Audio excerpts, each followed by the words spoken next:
اهدنا الصراط المستقيم.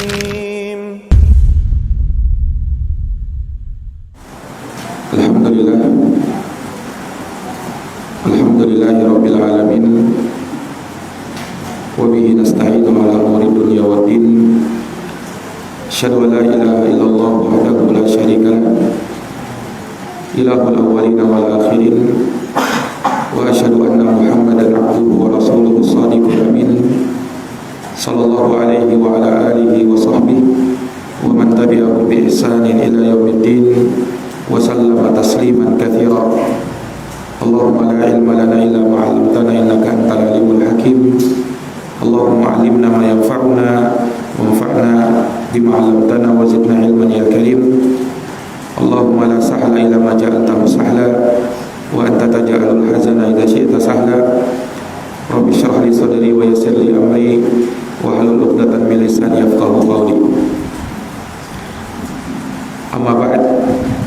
Ikhwani fid din wa akhwati fillah, kaum muslimin dan muslimat rahimani wa rahimakumullah. Alhamdulillah,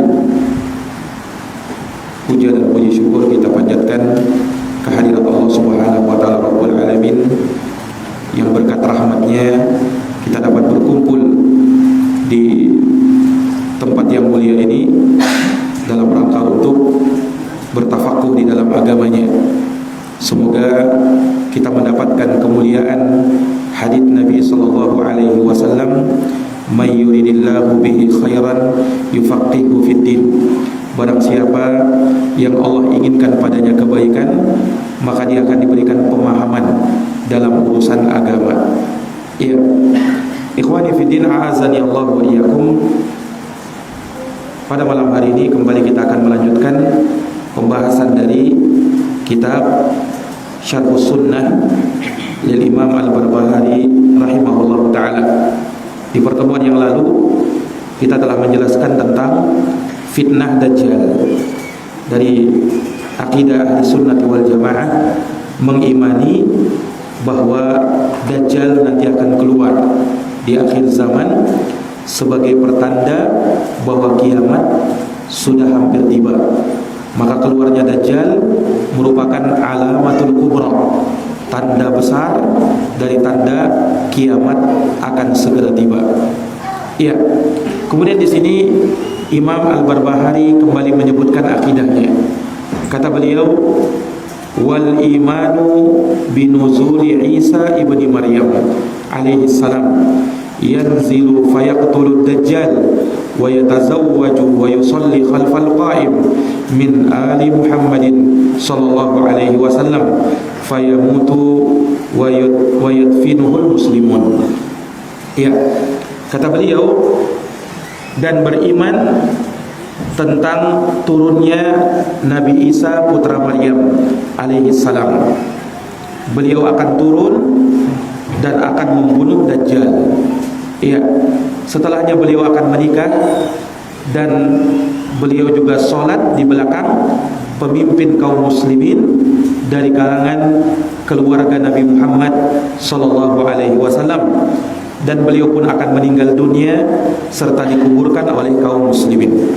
Ini ucapannya Imam Al-Barbahari rahimahullahu taala. Para hadirin yang dirahmati dan dimuliakan oleh Allah, maka dari keimanan tentang hari kiamat, mengimani akan tanda-tanda kiamat itu akan segera tiba. Tidak ada yang tahu kapan kiamat itu tiba. Rasul pernah ditanya tentang hal tersebut, maka Rasul hanya menjawab, mal mas'ulu anha bi'a'lama minasail. Tidaklah orang yang ditanya lebih tahu dari si penanya itu sendiri. Yang menanyakan adalah malaikat Jibril. Artinya Jibril dan Nabi Muhammad sallallahu alaihi wasallam tidak tahu kapan kiamat itu tiba. Ya, yang tahu kapan kiamat itu tiba hanyalah Allah Subhanahu wa taala. Wa indahu ilmus saah, dan di sisi Allah ilmu tentang kapan kiamat itu tiba. Nabi hanya mengabarkan kepada kita tanda-tanda kiamat itu. Nah, salah satunya keluarnya Dajjal, dan apa yang disebutkan di sini adalah turunnya Nabi Isa putra Maryam. Iya, sebagian ulama menyebutkan bahwa turunnya Nabi Isa merupakan tanda ketiga dari tanda kiamat besar tiba. Tanda yang pertama adalah keluarnya Imam Mahdi, kemudian disusul dengan keluarnya Dajjal, itu tanda yang kedua, dan yang ketiga adalah turunnya Nabi Isa putra Maryam. Iya, makanya disebutkan dalam hadits yang sahih diriwayatkan oleh Bukhari dan Muslim, Rasulullah bersabda, "Walladzi nafsi biyadi," demi yang jiwaku berada di tangannya, kata Nabi, demi Allah, "la yushikanna ayyanzila fikum ibnu Maryam," hampir-hampir saja akan turun di tengah-tengah kalian Nabi Isa putra Maryam, hakaman muqsita, dia turun sebagai hakim dan menegakkan keadilan. Dalam sebagian riwayat hakaman adila, beliau turun sebagai hakim yang adil. Ya. Kemudian Nabi menyebutkan di saat turunnya Nabi Isa putra Maryam, yafidul mal, harta itu akan melimpah ruah. Bumi Allah Subhanahu wa taala akan diberkati sehingga akan keluar perbendaharaan yang ada di dalam bumi. Ya. Semua orang ketika itu menjadi kaya raya. Bahkan orang sulit untuk mencari orang yang mau disedekahinya, orang yang mau menerima zakat hartanya. Ya, saking tidak adanya orang miskin ketika itu, sampai dikatakan hatta la yaqbalahu ahadun, hingga tidak ada seorang pun yang mau menerima zakat atau sedekah. Kenapa? Semua orang punya emas, punya harta masing-masing, tidak perlu lagi dengan yang namanya harta. Ini hadis sahih riwayat Imam Al-Bukhari dan Imam Muslim. Iya, ikhwani fid din, a'azani Allah wa iyyakum, turunnya Nabi Isa alaihi salam itu dari atas langit. Iya, karena Allah Subhanahu wa taala telah mengangkat beliau. Kisahnya tatkala Yahudi, orang-orang Yahudi ingin membunuh Nabi Isa alaihi salam. Maka apa yang terjadi? Mereka pun datang. Orang-orang Yahudi berbondong-bondong datang dalam rangka untuk membunuh Nabi Isa. Terkenal orang-orang Yahudi itu sebagai pembunuh para nabi dan para rasul. Nah, dia ingin membunuh Nabi Isa dan ingin menyalib Nabi Isa alaihi salam. Maka mereka pun masuk menemui Nabi Isa, ingin segera membunuhnya. Tapi apa yang terjadi? Allah Subhanahu wa taala pun mengangkat Nabi Isa di tengah-tengah mereka dalam keadaan mereka tidak menyadarinya. Dan Allah Subhanahu wa taala lemparkan kepada seseorang wajahnya mirip dengan Nabi Isa. Maka mereka pun membunuh orang yang mirip Nabi Isa tersebut dalam keadaan mereka menyangka bahwa itu adalah Nabi Isa, padahal bukan. Ya. Nah, ini yang dijelaskan oleh Allah dalam surat An-Nisa ayat 157. Allah berfirman, "Wa ma qataluhu wa ma salabuhu walakin syubbiha lahum." Mereka tidak membunuh Nabi Isa, mereka tidak menyalib Nabi Isa, tetapi yang mereka bunuh dan mereka salib itu adalah yang diserupakan dengan Nabi Isa alaihi salam. Ya, Allah Subhanahu wa taala menjadikan ada seseorang yang mirip dengan Nabi Isa. Siapa orang ini? Ulama berbeda pendapat. Ada yang mengatakan bahwa orang yang diserupakan wajahnya dengan Nabi Isa itu ya adalah seorang yang mengkhianati Nabi Isa. Ya. Dia yang menunjukkan kepada orang Yahudi di mana Nabi Isa. Maka Allah Subhanahu wa taala pun menghukum orang tersebut dengan cara apa? Wajahnya dimiripkan dengan Nabi Isa. Sehingga ketika orang-orang Yahudi datang mengira itulah Nabi Isa, dan mereka membunuhnya dan mereka menyalibnya sebagai hukuman kepada orang tersebut. Itu pendapat pertama. Dan ada pendapat kedua yang mengatakan bahwasanya yang diserupakan dengan Nabi Isa itu adalah seorang dari Hawariyin, dari pengikutnya Nabi Isa, yang Nabi Isa berkata kepada dia, kepada pengikutnya yang soleh, "Sayulqa alaika syabahi," engkau akan diserupakan dengan wajahku, kata Nabi Isa. Wa takunu lakal jannah, dan bagimu surga Allah. Jadi orang ini ditawari seperti itu. Kalau kamu diserupakan wajahnya denganku, kau akan dibunuh oleh orang Yahudi dan bagimu surga. Maka dia pun bersabar dengan hal tersebut, menerima hal tersebut, dia pun dibunuh dan disalib oleh orang-orang Yahudi. Kenapa? Karena dia menginginkan surga dengan hal tersebut. Ini dua riwayat, dua pendapat ulama terkait dengan hal tersebut. Nah, para hadirin yang dirahmati dan dimuliakan oleh Allah Subhanahu wa taala, disebutkan dalam hadis Hudzaifah ibnu Usaid al-Ghifari radhiyallahu anhu. Beliau mengatakan, "Ittala'an Nabi sallallahu alaihi wasallam alaina." Bahwa Nabi SAW pernah muncul di tengah-tengah kami. Wa nahnu natadzakar, dan kami ketika itu sedang berbincang-bincang. Iya, para sahabat Nabi. Faqala, maka Nabi bertanya, "Ma tadzakarun?" Apa yang kalian perbincangkan? Qalu nadhkuru sa'ah. Kata mereka, kami memperbincangkan tentang hari kiamat. Qala, maka Nabi bersabda, "Innaha lan taquma hatta tarawna qablaha asyra ayat." Sesungguhnya kiamat tidak akan tegak, kata Nabi, sampai kalian melihat sebelum kiamat itu 10 tandanya. Sampai kalian melihat sebelum kiamat itu 10 tandanya. Maka Nabi menyebutkan ada dukhan, asap yang meliputi bumi ini, yang menyelimuti bumi ini. Kemudian Nabi menyebutkan tentang ad-dajjal, tentang dajjal, ya. Kemudian Nabi menyebutkan tentang dabah, binatang melata yang muncul dari dalam bumi yang mampu berbicara kepada manusia. Wa tulu'us syamsi min maghribiha. Nabi juga menyebut tentang matahari yang terbit dari arah barat.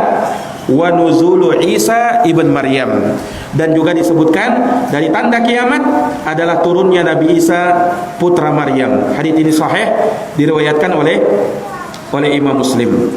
Nah, ini para hadirin yang dirahmati dan dimuliakan oleh Allah Subhanahu wa taala. Ya, maka Allah Subhanahu wa taala menyebutkan tentang Nabi Isa alaihi salam, dan itu sangat banyak dalil-dalilnya, baik di dalam Al-Quran dan Rasulullah menyebutkan pula di dalam haditsnya. Iya, dan kita wajib beriman tentang Nabi Isa alaihi salam sebagai nabi dan rasul Allah yang beliau masih hidup sampai pada saat ini. Nabi Isa hidup di atas langit, ya, dan beliau akan turun sebagai hakim yang adil di akhir zaman nanti. Ya, kita beriman kepada Nabi Isa alaihi salam bahwa beliau adalah hamba Allah dan utusan Allah. Beliau adalah kalimat Allah yang Allah lemparkan kepada Maryam ibunya beliau, dan ruh darinya dari Allah Subhanahu wa taala, di mana Allah Subhanahu wa taala menciptakannya dengan kun fayakun, jadilah maka terjadilah beliau. Nah, para hadirin yang dirahmati dan dimuliakan oleh Allah, disebutkan bahwasanya Nabi Isa nanti turun tepatnya ketika sholat subuh mau ditegakkan. Ya, dan Nabi Isa turun di Menara Putih di Masjid Damaskus, ya, ketika itu. Jadi Nabi Isa turun pada saat sholat subuh mau ditegakkan, yakni tepatnya manusia sedang menunggu sholat subuh diiqamati. Ya, kaum muslimin ketika itu menunggu sholat subuh sedang akan mau diiqamati. Maka di saat itulah turun Nabi Isa. Tepatnya di Menara Putih, di menara timur di Masjid Damaskus, ya, di antara dua kain, dan beliau meletakkan kedua tangannya ala ajnihati malakain, di atas dua sayap malaikat. Jadi Nabi Isa turun itu didampingi oleh dua malaikat, dan beliau letakkan tangannya itu di sayapnya malaikat tersebut. Fayanzilu, maka Nabi Isa pun turun, ya, dan beliau mendapati manusia sedang mengerjakan sholat subuh atau sedang menunggu sholat subuh. Nah, maka apa yang terjadi? Manusia pun ingin agar beliau menjadi imam untuk mengimami sholat subuh. Fayaba, tapi Imam Mahdi enggan, beliau tidak mau mengimami. Iya. Karena apa? Karena yang mengimami manusia ketika itu adalah Imam Mahdi. Beliau, Nabi Isa alaihissalam, menginginkan agar Imam Mahdi lah yang menjadi imam dalam sholat. Maka Imam Mahdi pun mengimami dan Nabi Isa di belakang Imam Mahdi. Nah, maka Nabi Isa alaihissalam menjalankan sholat subuh bersama mereka. Kemudian setelahnya beliau pun mencari Dajjal. Nah, karena memang tugasnya Nabi Isa alaihissalam ketika turun, beliau memang bertugas untuk membunuh Dajjal ini. Iya. Dan bersama Nabi Isa alaihissalam ada hirbah. Hirbah itu tombak kecil. Tombak inilah yang digunakan oleh Nabi Isa untuk membunuh Dajjal. Ya, maka disebutkan apabila Dajjal ini melihat Nabi Isa, sekedar melihat saja, maka si Dajjal ini akan meleleh seperti melelehnya garam apabila dituangkan ke dalam air. Ya. Andaikan Nabi Isa terus menerus bersama dia, niscaya Dajjal ini akan mati juga dia, sekalipun tidak dibunuh oleh Nabi Isa, sekalipun tidak ditombak oleh Nabi Isa. Tetapi sunnatullah menetapkan Nabi Isa membunuh Dajjal itu dengan cara menikamkan tombak itu kepada si Dajjal ini. Maka dia pun meninggal dunia, yakni si Dajjal ini mati di tangannya Nabi Isa. Nah, kemudian setelahnya beliau pun kembali kepada kaum muslimin, ya. Setelahnya beliau pun menceritakan hal tersebut kepada mereka, dan Nabi Isa bercerita tentang kedudukan manusia di dalam surga, ya. Dan beliau alaihi salam berhukum dengan syariat Nabi Muhammad sallallahu alaihi wasallam. Beliau tidak menerima dari seorang pun selain daripada keislaman. Beliau memerintahkan untuk membunuh babi, mematahkan salib, dan beliau mengambil, atau dengan sebab beliau manusia pun akhirnya berada di atas keislaman. Ya, manusia pun akhirnya berada di atas keislaman. Nah ini para hadirin yang dirahmati dan dimuliakan oleh Allah Subhanahu wa taala.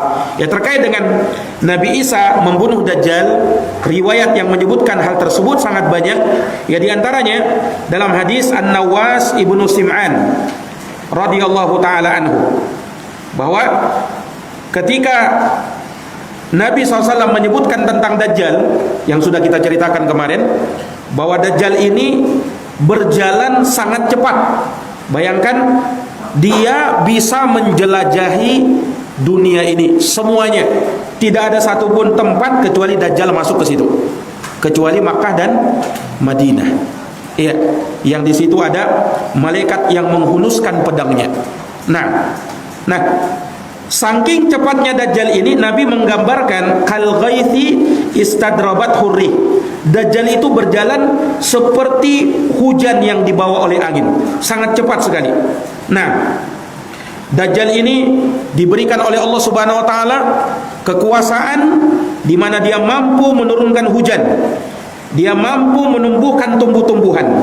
Iya, sehingga terjadilah fitnah yang luar biasa seperti yang kita sebutkan kemarin. Nah, sampai pada akhirnya, ya, si Dajjal ini dihentikan langkah-langkahnya oleh Nabi Isa alaihissalam. Ya, maka Nabi Isa pun meletakkan jizyah.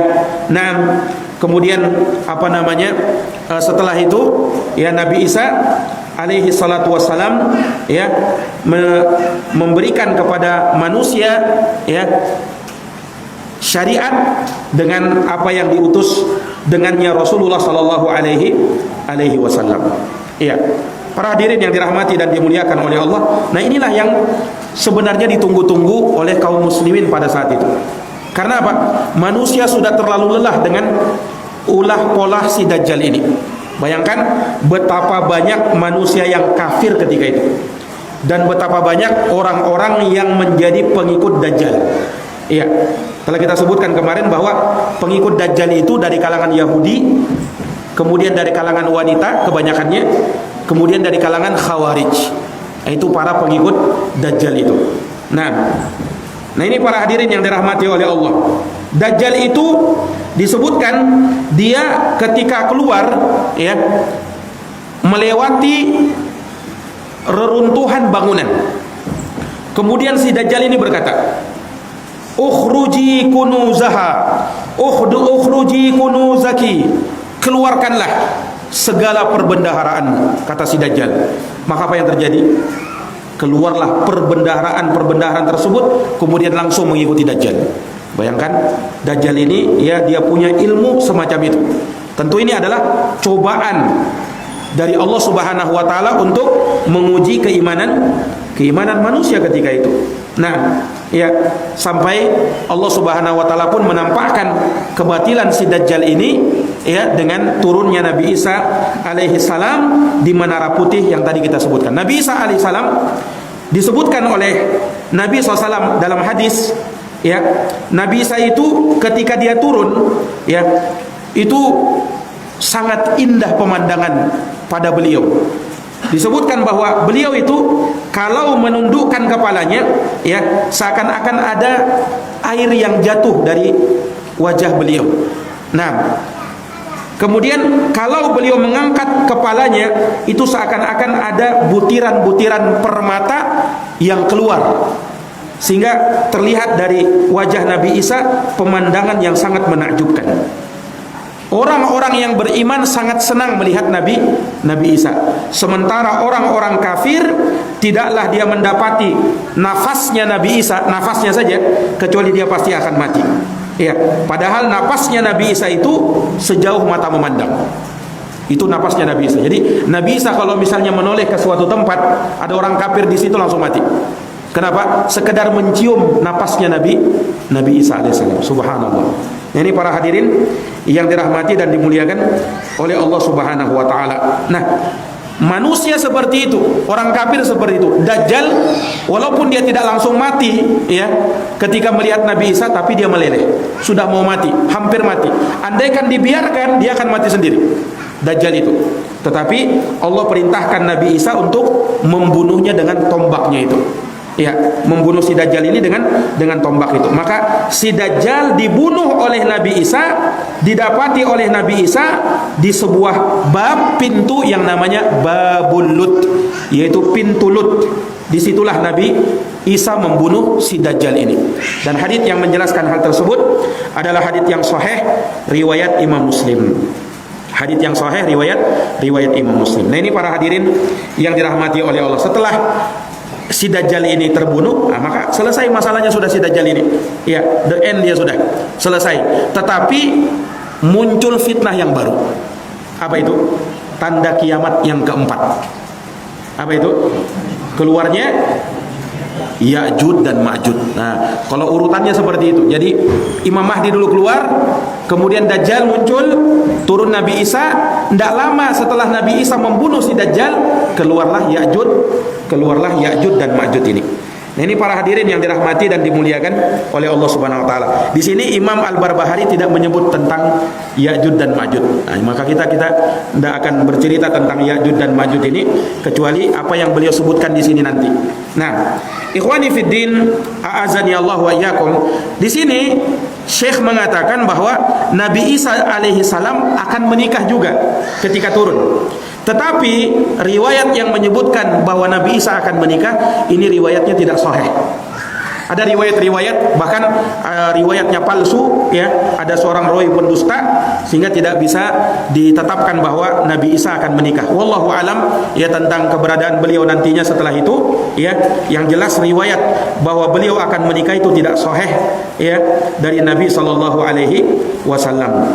Nah, wa yusalli khalfal qa'im min ali Muhammad. Nah, di sini Syekh mengatakan, Imam Al-Barbahari mengatakan bahwa beliau akan sholat di belakang seorang pemimpin dari kaum muslimin, dari keluarganya Nabi Muhammad sallallahu alaihi wasallam. Maksudnya siapa? Imam Mahdi. Imam Mahdi itu beliau dari keluarganya Nabi Muhammad SAW. Beliau nasabnya sampai kepada Nabi. Namanya Muhammad, bapaknya adalah Abdullah. Bapaknya Abdullah, berarti beliau Muhammad bin Abdullah Al-Hasani. Al-Hasani karena beliau keturunannya siapa? Al-Hasan bin Ali. Dan ini berbeda dengan Imam Mahdinya Syiah.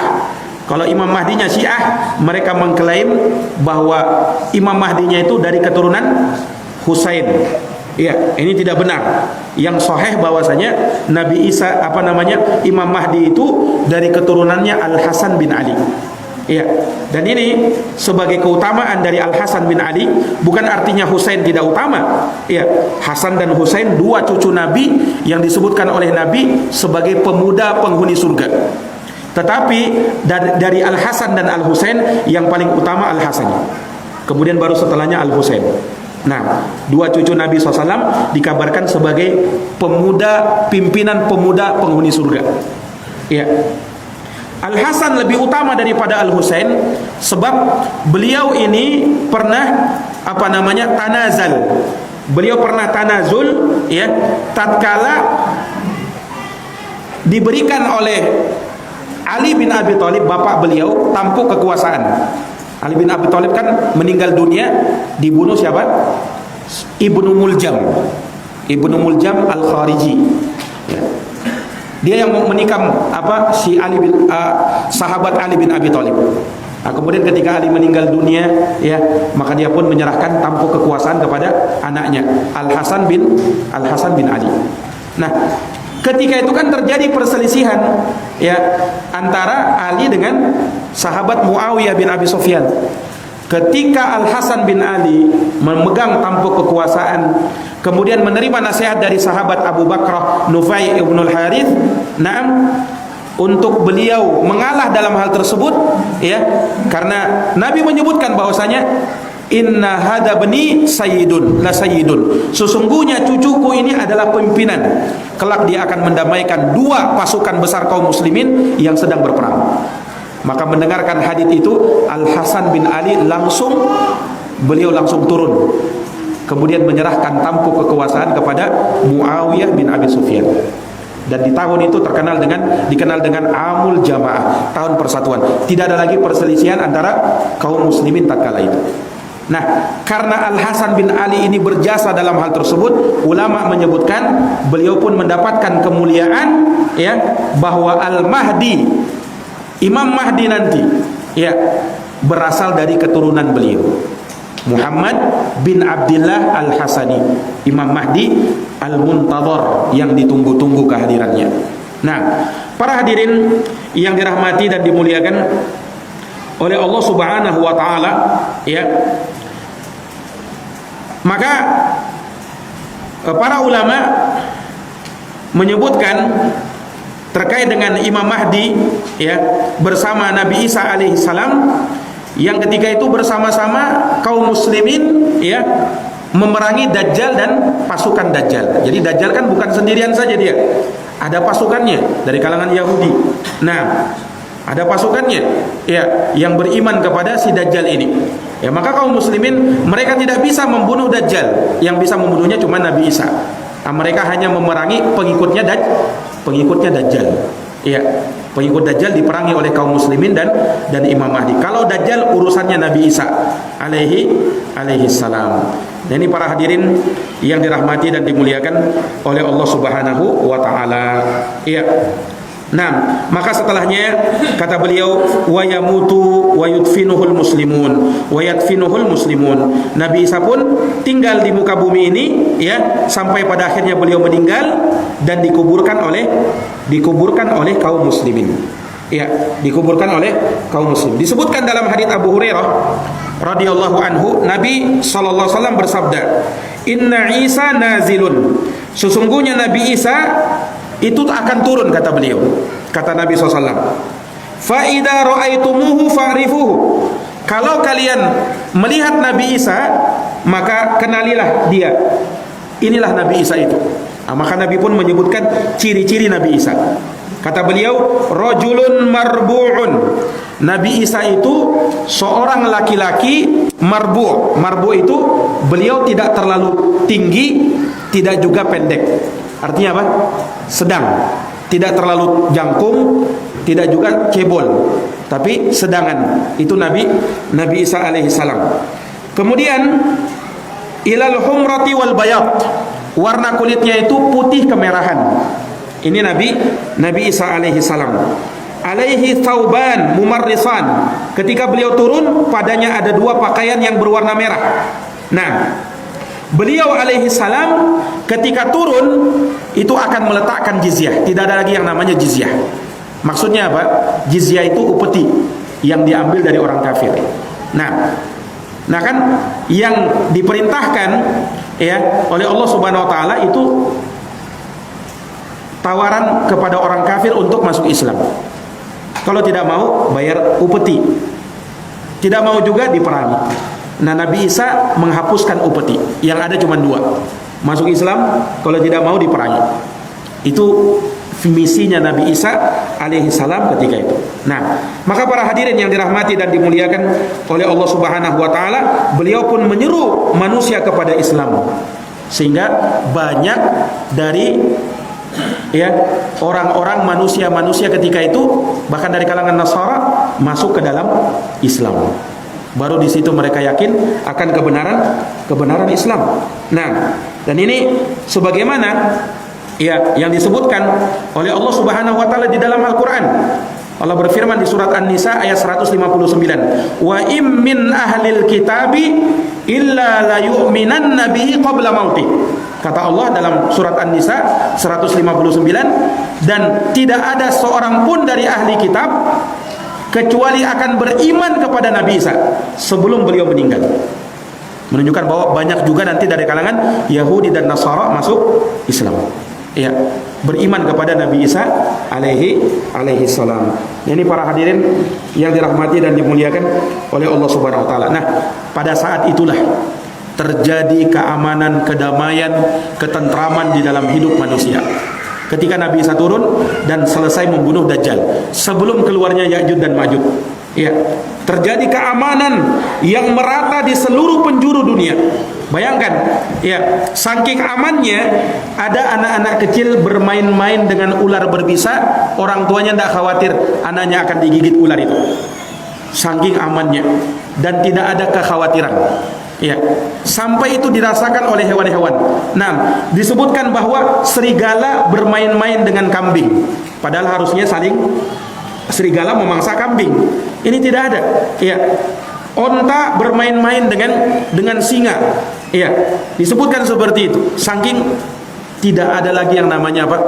Perbuatan jahat. Jangankan manusia, hewan saja tidak mau berbuat jahat. Subhanallah. Sampai seperti itu. Ya, keamanan yang ada di dunia ketika itu. Anak-anak tidak merasa khawatir untuk apa? Untuk bermain-main dengan hewan-hewan buas. Orang tuanya tidak khawatir. Kenapa? Aman. Hewan-hewan itu tiba-tiba menjadi jinak, tiba-tiba menjadi halus dan tidak mau lagi memangsa. Subhanallah. Dan itu terus bertahan sampai kapan? Sampai keluarnya si Ya'juj dan Ma'juj. Nah, ketika keluar Ya'juj dan Ma'juj, disitulah para hadirin yang dirahmati oleh Allah, terjadi lagi kerusakan besar-besaran. Namanya kiamat sudah mau tiba, ya kan? Ada keamanan tapi tidak berlangsung lama, terjadi lagi kekacauan. Aman lagi, terjadi lagi kekacauan. Sampai pada akhirnya porandalah dunia ini, ya, lenyaplah dunia ini dengan Allah Subhanahu wa taala perintahkan malaikat Israfil untuk meniup sangkakala, ya, sehingga tidak ada lagi dunia ini di muka bumi ini, ya, dilenyapkan oleh Allah Subhanahu wa taala, diganti dengan bumi yang lain. Nah, ini para hadirin yang dirahmati dan dimuliakan oleh Allah Subhanahu wa taala. Berapa lama Nabi Isa tinggal di dunia ini? Disebutkan Nabi Isa tinggal di dunia ini selama 40 tahun. 40 tahun. Dalam satu riwayat, Nabi Isa tinggal di dunia ini 7 tahun hingga Allah Subhanahu wa taala mewafatkan beliau. Jadi satu riwayat menyebutkan 40 tahun, riwayat lain menyebutkan berapa? 7 tahun. Yang mana benar ini? Kan jauh sekali kan antara 7 tahun dengan 40 tahun. Yang benar yang mana? Nah, sebagian ulama ada yang mengkompromikannya. Ya, kata mereka Nabi Isa itu ketika diangkat oleh Allah umurnya 33 tahun. Ketika diangkat oleh Allah ke atas langit. Nah, ketika dia turun, Allah tetapkan umur Nabi Isa selama 40 tahun. Maka dia tinggal di dunia ini selama berapa tahun? 7 tahun. Nah, itu komprominya seperti itu. Jadi tetap benar, sama-sama benar. Mau dikatakan 40 tahun benar, mau dikatakan 7 tahun benar. 7 tahun maksudnya masanya ketika di dunia. Kalau digenapkan umur beliau ketika di dunia ya, ketika di dunia, bukan ketika di langit. Di langit lain lagi. Ya, kalau di langit ya sudah berapa ratus tahun umurnya Nabi Isa. Tetapi maksudnya tinggal di bumi. Nabi Isa ketika diangkat umur berapa? 33 tahun. Ketika turun 7 tahun. Maka genaplah umur beliau di bumi itu 40 tahun. Nah, ini para hadirin yang dirahmati dan dimuliakan oleh Allah Subhanahu wa taala, maka beliau pun wafat dan dikuburkan ya oleh kaum muslimin. Sebagaimana ya orang-orang Islam meninggal dikuburkan, Nabi Isa pun dikuburkan oleh manusia tatkala itu. Nah, ini para hadirin yang dirahmati dan dimuliakan oleh Allah Subhanahu wa taala. Ya, maka Nabi Isa alaihi salam ya tidaklah meninggal dunia kecuali setelah apa? Ya'jud dan Ma'jud itu dimusnahkan. Nah, Ya'jud dan Ma'jud ini mana yang lebih mengerikan? Ya'jud dan Ma'jud atau Dajjal? Dajjal atau Ya'jud dan Ma'jud? Hah? Ya'jud dan Ma'jud lebih mengerikan. Kenapa? Kalau Dajjal itu bisa dibunuh oleh Nabi Isa. Kalau Ya'jud dan Ma'jud Allah perintahkan Nabi Isa dan Imam Mahdi sembunyi. Menunjukkan apa? Mereka ini pasukan tidak bisa dikalahkan. Iya. Sampai Allah perintahkan kepada Nabi Isa dan Imam Mahdi beserta kaum muslimin sembunyi di mana? Di Gunung Tur. Iya, di Jabal Tur. Nah, supaya jangan sampai kelihatan oleh si Ya'jud dan Ma'jud. Menunjukkan apa? Mereka ini tidak bisa dihadapi oleh manusia siapapun dia. Dajjal masih bisa dihadapi, tapi Ya'jud dan Ma'jud tidak bisa. Memang fitnah yang dibuat oleh Dajjal itu besar memang. Iya. Kalau si Ya'jud dan Ma'jud ini dia kaum perusak. Jumlahnya sangat banyak kan? Ya, bayangkan Ya'jud dan Ma'jud ketika keluar, ya, kemudian mereka lewat sungai, mereka minum di sungai itu, ya. Saking banyaknya itu habis air itu, kemudian masih lewat lagi orang yang terakhir tidak mendapatkan air di situ. Mereka mengatakan tadinya ada air di sini, kok sekarang tidak ada air. Diminum sama Ya'jud dan Ma'jud saking banyaknya. Ya, tidak bisa dibayangkan berapa jumlahnya itu, ya kan? Bayangkan air sungai, mungkin orang sungai kita minum di situ tidak mungkin habis kan? Tapi saking banyaknya jumlah si Ya'jud dan Ma'jud ini, dan kita tidak tahu bagaimana dia cara meminumnya kan, wallahu alam. Ya, Ya'jud dan Ma'jud itu perlu diketahui dia juga dari keturunan anak cucu Adam. Jadi dia bukan makhluk alien turun dari atas langit, bukan. Iya. Itu ada kisah-kisah yang menyebutkan Ya'jud dan Ma'jud itu katanya bangsa-bangsa kerdil, ya. Itu tidak benar itu. Cerita-cerita seperti itu hoax semua itu. Nah, tidak benar. Dia sama, Dajjal kan siapa? Keturunannya anak cucu Adam. Ya'jud dan Ma'jud juga sama. Hanya saja Ya'jud dan Ma'jud ini dia punya kelainan sendiri. Dia punya apa? Kelainan sendiri. Nah, makanya dahulu ya Ya'jud dan Ma'jud ini kan memang sudah ada kan di zamannya Dzulqarnain. Dzulqarnain itu hidup semasa dengan Nabi Ibrahim alaihissalam atau dekat-dekat dengan masanya Nabi Ibrahim. Nah, si Ya'jud dan Ma'jud ini itu sudah merusak di muka bumi. Makanya ya ketika ada manusia yang selamat ketika itu minta kepada Dzulqarnain ya supaya membuatkan benteng. Dzulqarnain ini ulama berselisih pendapat. Ada yang mengatakan dia sebagai seorang nabi, tapi yang benar dia orang soleh yang punya kekuatan. Orangnya sangat kuat Dzulqarnain itu. Ya, sesuai dengan namanya Dzulqarnain artinya pemilik dua tanduk. Dzulqarnain itu. Wallahu alam apakah wujudnya seperti punya tanduk begitu, wallahu alam ya. Tetapi itu nama beliau, Dzulqarnain pemilik dua tanduk. Ada yang menyebutkan bahwa dia punya kekuasaan dan punya kekuatan luar biasa. Nah, Dzulqarnain inilah yang membikin tembok benteng ya sehingga bisa mengurung si Ya'jud dan Ma'jud. Tidak bisa keluar Ya'jud dan Ma'jud. Bayangkan dia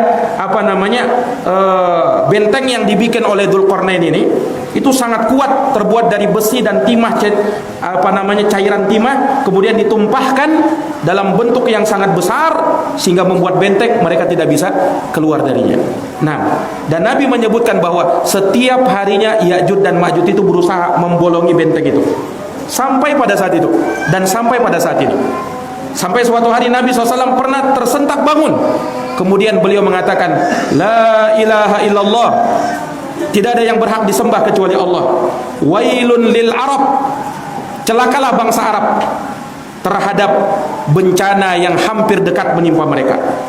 Sungguh pintu atau benteng yang mengurung Ya'juj dan Ma'juj telah terbuka seperti ini, kata Nabi. Nabi melingkarkan antara jari telunjuk dengan ibu jarinya. Nah, seperti ini sudah terbuka. Ya, seperti ini sudah terbuka, kata Nabi SAW. Dan mereka belum bisa keluar. Kalau ada yang mengatakan Ya'juj dan Ya'juj itu ada, keluar sudah. Nah, itu orang-orang ada yang menyebutkan dia bangsa Mongol lah, inilah. Itu tidak ada, hoax semua itu. Ya'juj dan Ma'juj itu keluar nanti kapan? Akhir zaman baru dia keluar. Kalau dia keluar sekarang, habis kita, ya kan? Habis kita di dunia ini. Nah, tidak tersisa. Bayangkan Ya'juj dan Ma'juj ini, karena dia bangsa perusak, tidaklah dia melewati ada sesuatu yang bagus, pasti dia rusak. Jadi si Ya'juj dan Ma'juj ini tidak suka yang indah-indah. Pokoknya ada yang rapi, yang pokoknya dia rusak. Ada hewan dia bunuh, tumbuh-tumbuhan dia hancurkan, manusia apalagi. Nah, sehingga saking sombongnya si Ya'juj dan Ma'juj ini, dia merasa sudah membasmi semua penduduk bumi. Maka apa yang terjadi? Dia lemparkan panahnya dan tombaknya ke atas langit. Karena mereka sudah merasa kuat, ya. Kata mereka, kita sudah membinasakan penduduk bumi, penduduk langit belum kita binasakan. Kita binasakan juga. Maka dia pun melemparkan tombaknya, panahnya ke atas langit. Kemudian Allah Subhanahu wa ta'ala membuat makar kepada mereka. Allah kembalikan panah dan tombak mereka dalam keadaan berlumuran darah, sehingga mereka pun tertipu. Mereka menyangka bahwa sudah berhasil membunuh penduduk langit. Mereka katakan, kita sudah berhasil membunuh penduduk langit, tidak ada yang berkuasa kecuali kita. Pada saat itulah Allah Subhanahu wa ta'ala turunkan azab kepada mereka. Apa yang Allah turunkan? Ulat.